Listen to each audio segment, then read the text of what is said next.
Welcome to the High Rise Podcast, presented by Headset, the leading data and analytics company for the cannabis industry. Welcome back to the High Rise, a laid-back, data-back conversation, all things cannabis, where we talk about U.S. MSOs, Canadian LPs, products and market analysis through the lens of data. I am joined, as always, by Emily Paxia. Hi, everyone. Welcome to the High Rise. So great to be back, my favorite conversation of the week. And as always, we've got a ton to cover. Let's dive right into it, Emily. Let's start with Canada. I know sometimes we start with the U.S., but I think, there's some Canadian earnings that have come through and some headlines. So let's start there. So Tilray announced their earnings. Their stock was up 25% yesterday. I think the headlines from Tilray was net revenue increased 27% to $513 million compared to the prior year.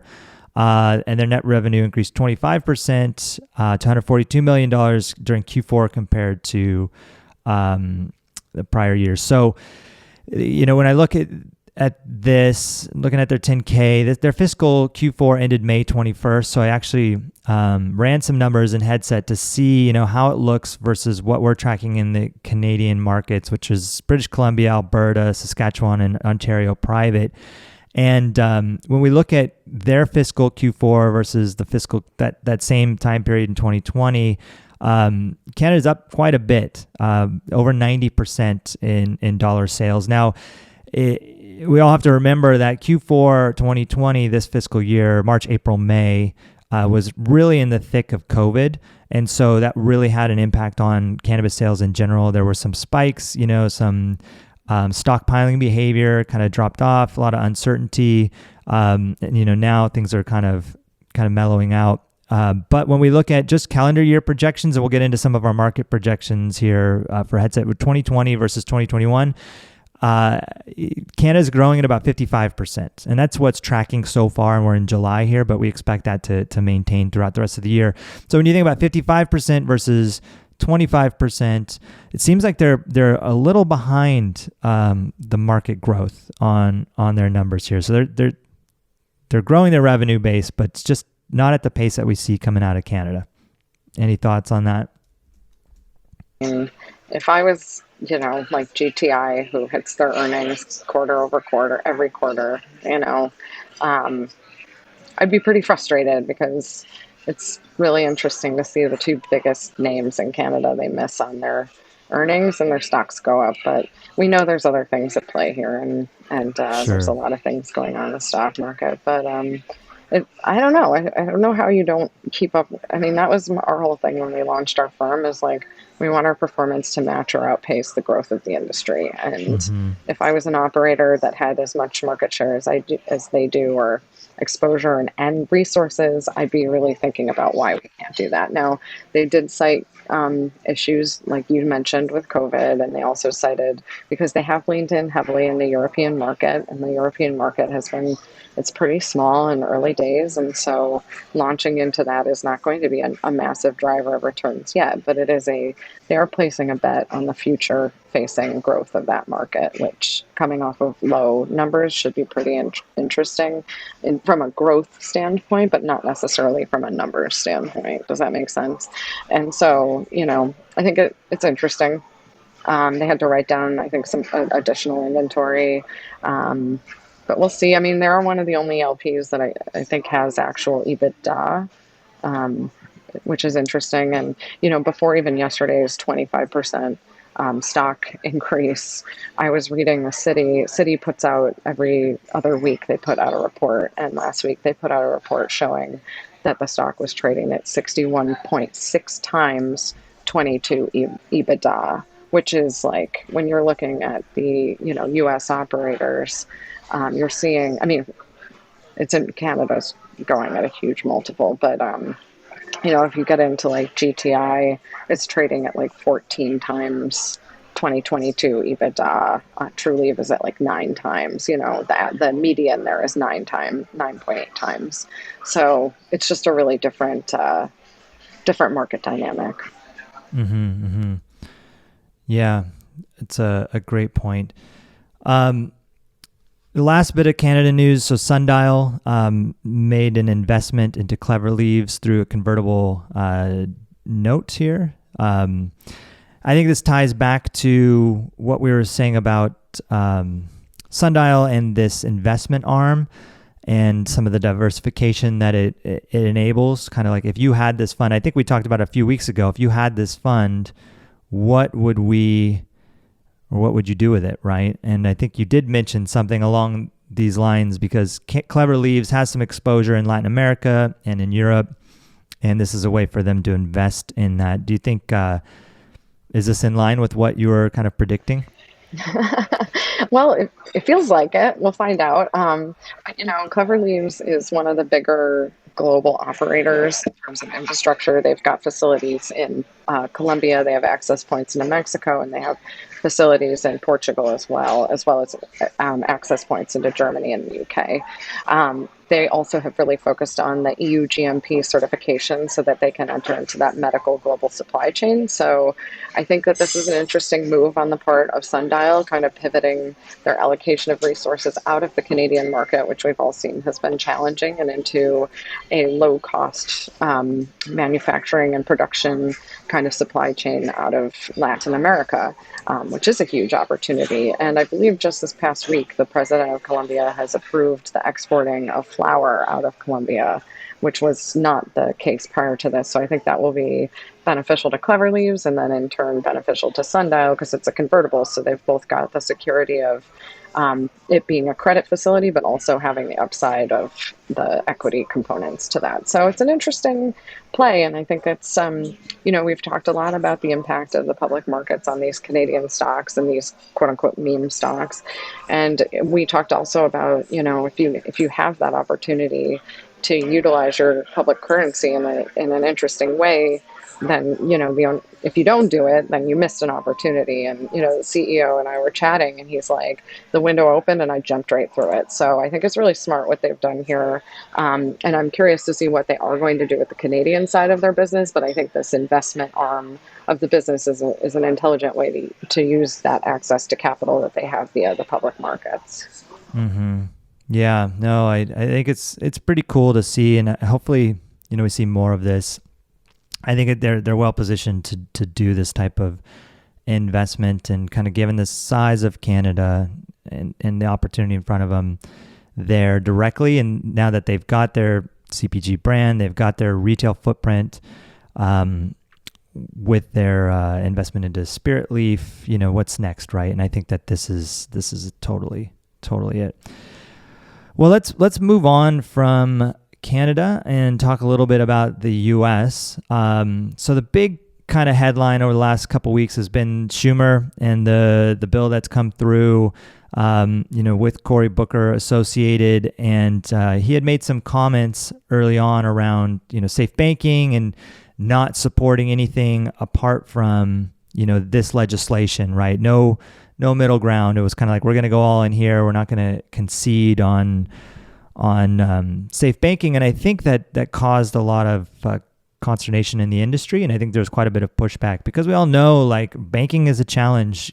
For us at Headset, we're not a plant touching organization, but we struggle with banking challenges. And I can only imagine operators, large and especially small, just being penalized by not having access to banking like a traditional business would have. And then you have the situation where, they've got this great draft legislation that, obviously if it gets through, it's great. But I think that there's so much risk into kind of getting that across the line, given how hard anything is these days to get across the line at the federal level, and kind of the gridlock that happens there. So that was kind of what happened. And then, was the last week Cory Booker came out and kind of walked back some of those comments, and said that he would support some sort of banking changes. Does that sound accurate?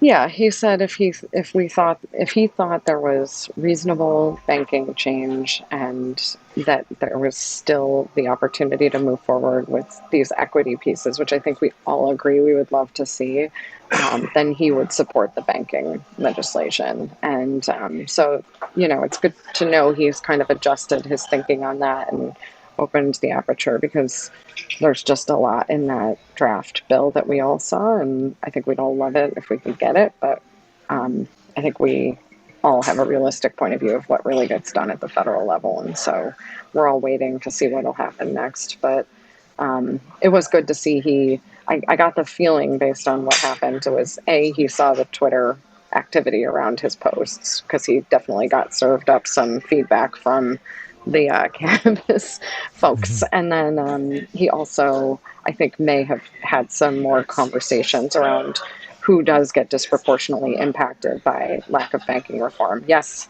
there is obviously what's going to happen is rich people will always get richer.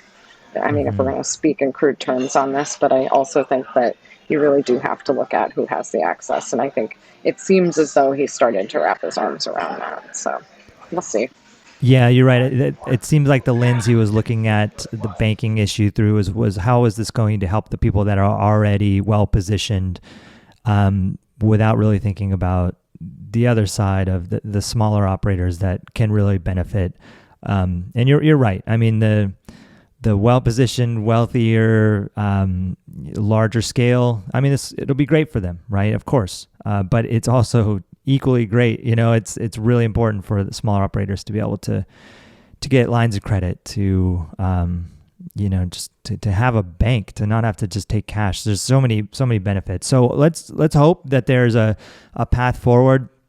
You see the headlines all the time, on the infrastructure deal that's they're trying to push through, and that seems like something that everyone can agree on. Everyone drives on our roads and crosses our bridges, and we need to invest in this country, and that's hard to get through. And then when you have something that is still relatively controversial with cannabis, even though more red states are legalizing, it just does seem like there's some half steps that maybe we could take to get there along the way, with the ultimate goal of getting there. And let's hope that's the case and everyone's reasonable. And it sounds like with Booker kind of walking back some of that is an opportunity. So that's a good outcome. We'll see. I'm sure more to come.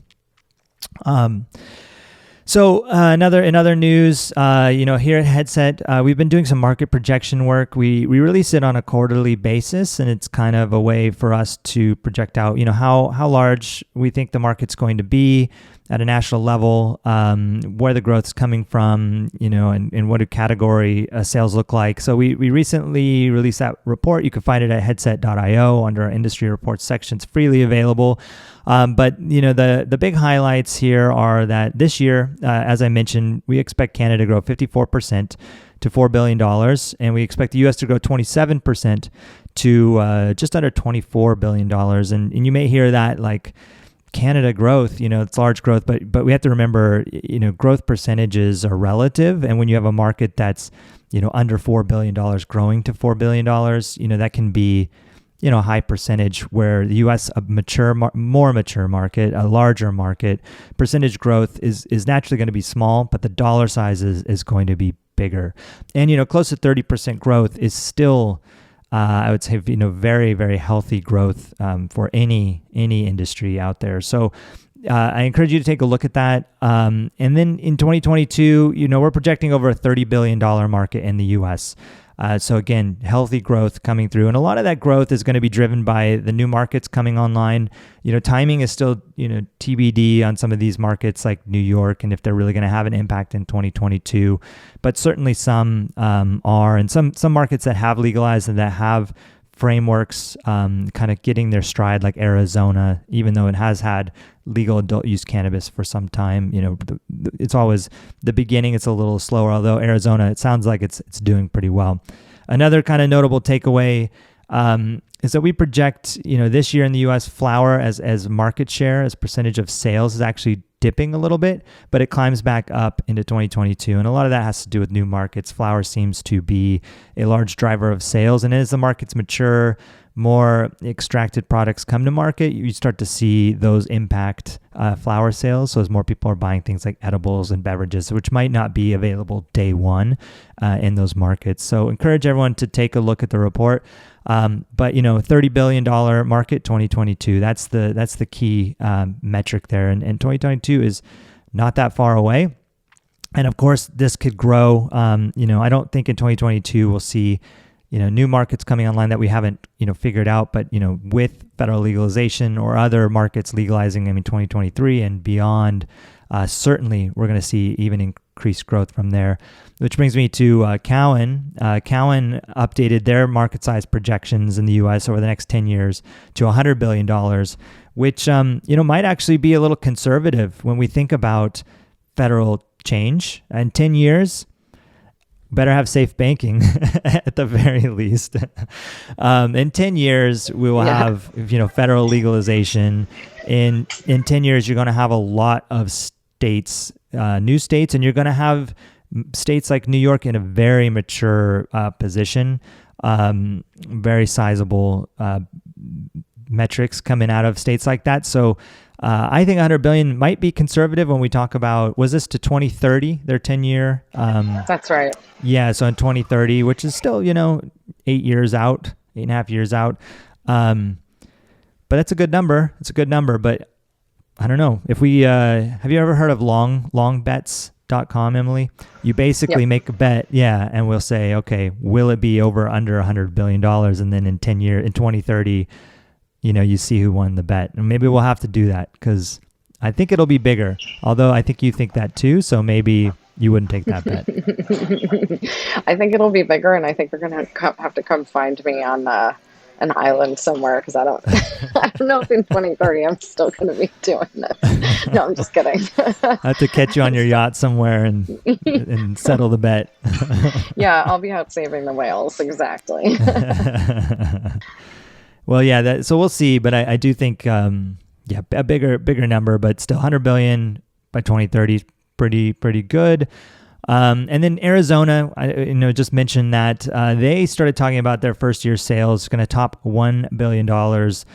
That's a big story. That's a really big story because most new markets, year one is just a mess. It's just a giant mess. Like licensing is hard.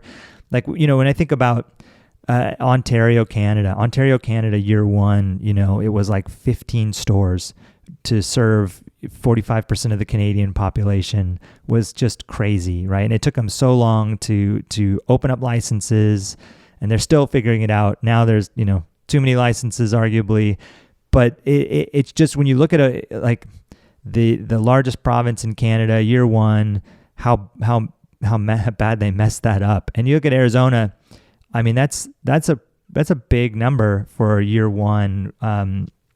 When you look at like a market like Colorado, what were we saying? Colorado is on pace to do, over two, like 1.9 or probably 2 billion. If things continue.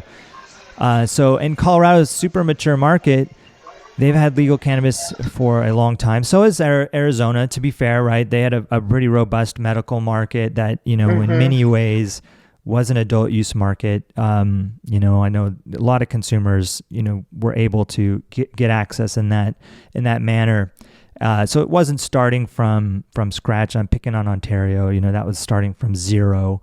But still to come in at $1 billion year one with like close populations. Arizona's got about 6.5 million people, and Colorado's 5.5 million people, right? So it's not like the population is super disproportionately larger in Arizona, where it's like, oh, of course it'd be $1 billion because you got 10 times the population there.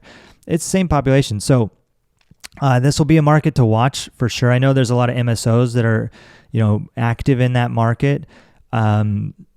I think it's going to be pretty good. If we're talking $1 billion in year one, what's year two going to look like? It's going to be pretty solid.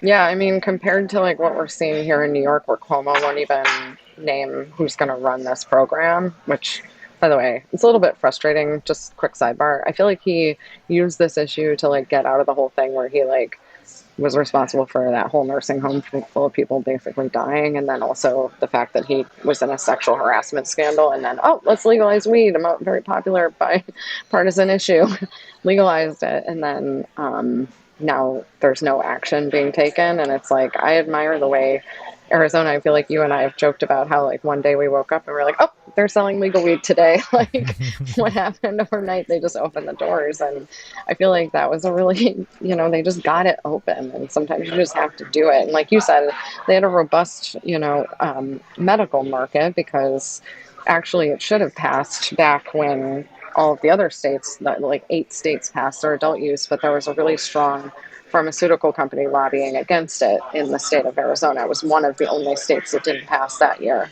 And so I think it was really a lot of pent-up demand around having a legal program, which is what I see here on the East Coast, where I'm spending some time.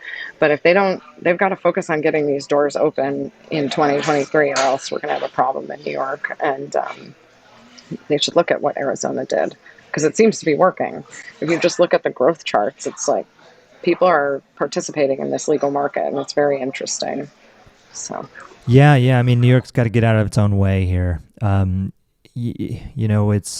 I was there a month ago, and people consuming cannabis everywhere on the streets, like more so than you see in other urban areas. Legal markets. Everyone's looking the other way, but all those cannabis products are not coming from the medical programs that are there, the limited size medical. So, the more that goes on, you're just going to have more of a robust black market that you're going to have to tamp down, and you're just playing catch up at that point.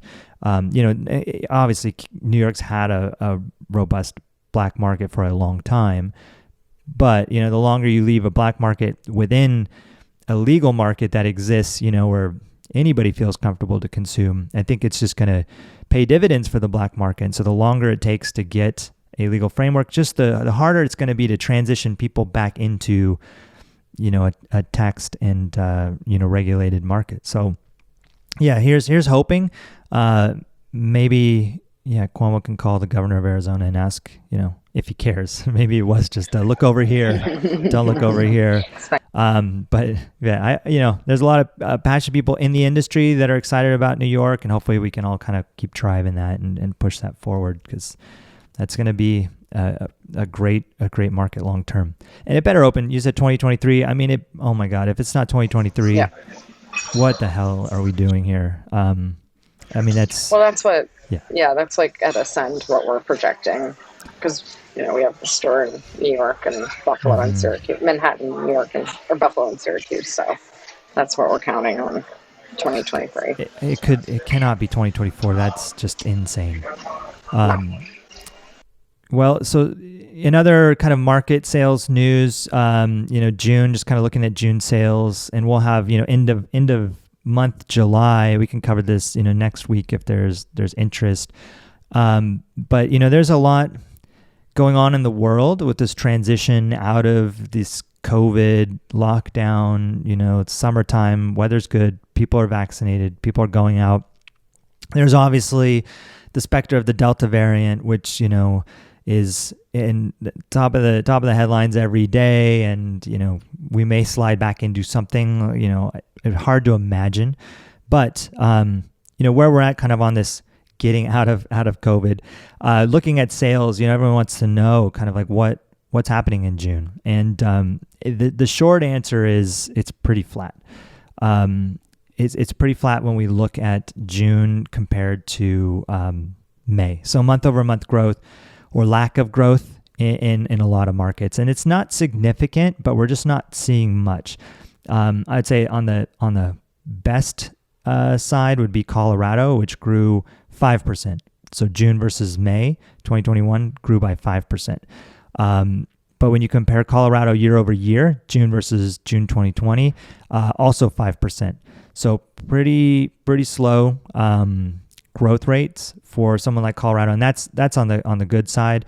You've got markets like Michigan with no growth, Washington no growth, and then you got Pennsylvania down 6%, Oregon down 5%. Those are the more extreme cases. But when you look at year over year, Pennsylvania grew by 45%. Massachusetts had a bit of growth, 3% month over month. But when you look at year over year, Massachusetts, June versus June, 106% growth. And so I think the story here is like, wait and see. I think the story here is, maybe we're in this kind of strange in-between zone with June. We'll see how it looks in July. We're just a few days from the close of July, and we can kind of project out, but it's always good to wait. So I didn't pull those numbers quite yet. But it's an interesting summer, right? And we're in an interesting situation, just like April was an interesting month in 2020 as we went into lockdown, and it's kind of unprecedented territory. So it could be a situation of people just getting out more, maybe spending money on other things. Any thoughts, Emily, on that? Yeah, I mean, just being here in New York, I can't even express to you how the nightlife here, I mean, New York nightlife has always been a thing, but people are out and about and at bars and restaurants. And I mean, here, you can actually consume cannabis in the open. You're not supposed to, you're not supposed to smoke a cigarette at like a restaurant or something. But I mean, anyone consuming cannabis here, it's not being tracked through the legal market, really. So, but I do think share of wallet, probably people are shifting their spend to be a little bit out and about and spending in bars and restaurants. And we don't have a whole ton of public consumption places or consumption lounges where people can come together in a social setting like you can in a bar to reconnect with people you haven't seen in a while. In a lot of markets that doesn't exist. So we don't get to capture that same social setting, social gathering that's happening all over the place right now. And I also wonder if almost, this Delta variant, like you said, it's so funny. I used that phrase just yesterday, the specter of this variant. And it's like, I almost wonder if everyone's like, we got to get out and do the thing, and in case we get shut down again. Like, what if we get sent back into our living rooms? And so I wouldn't be surprised if people aren't. I mean, I kind of have that feeling right now, too. Like, I'm going to go and be out as much as I can until, I can't, in case that happens again. Because we all had that experience where the world shut down around us. So I don't know, there's a lot of psychology to what is happening right now, and I think a little bit of PTSD from what happened before. And so we were all kind of under this contract of, if we get vaccinated and we do all the things, we get to have nice things, but I guess we don't get to have nice things yet. So yeah, but so I'm guessing it's just a bit of a shifting of a pattern of where people are spending their time and money. And if we could gather in social places consuming cannabis and paying for it in a legal setting, I think we'd see a little bit of a different trend, but not yet. Not yet. Yeah, not yet. And that, could also be partly why some of the markets, the public markets for the US MSOs are continuing to draw down a little bit. So let's hope that, things get back to normal. At least we kind of know what normal looks like in the case of, people trying to get out before another potential lockdown. But we'll see. And I'll remember to bring some numbers for July next week, and we can talk about how that month ended compared to June, and maybe year over year for the U.S. markets as well as Canada. Also, earnings are coming soon for a lot of organizations, so stay tuned for that as we cover that, and that will actually tie nicely to what we see with these market growth as well. Let's see if they're outpacing the market or not, like we talked about with Tilray. Well, I think it's a great place to wrap it up, Emily. Thank you so much again today for the conversation, and more news coming next week, I am sure. We'll talk to you then. Thank you. Thanks for listening to the High Rise Podcast, presented by Headset. For more information on Headset, visit headset.io.